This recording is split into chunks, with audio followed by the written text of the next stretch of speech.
Il Tempio della Concordia di Agrigento sfila a Milano per la settimana della moda. È parte integrante della collezione Uomo-Estate 2014 di Dolce & Gabbana. Così due stilisti di fama mondiale, Stefano Dolce e Domenico Gabbana, traggono ispirazione dalla mitologia greca della Valle dei Templi. In scena modelli siciliani non professionisti che interpretano dei moderni Ulisse.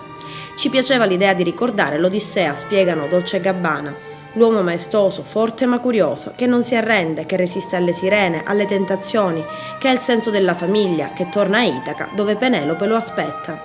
Nell'aria le note composte da Ennio Morricone per il film Nuovo Cinema Paradiso di Tornatore.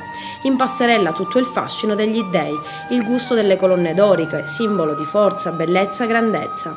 La Valle dei Templi scappa dalle litografie e dagli acquerelli per andarsi a stampare su impeccabili completi sartoriali, su t-shirt scanzonate ma lussuose, su short e bermuda molto corti, ma a far da padrone è il Tempio della Concordia che invade l'intera collezione.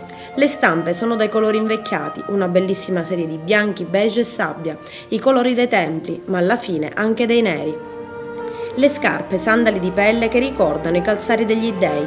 Così l'estate 2014 dell'uomo firmato D&G avrà la forza leggendaria di storia e mitologia. Stefano e Domenico, affezionati alla Sicilia, giocano nel loro modo elegante, maestoso e rispettoso ad esaltare le influenze di questa terra.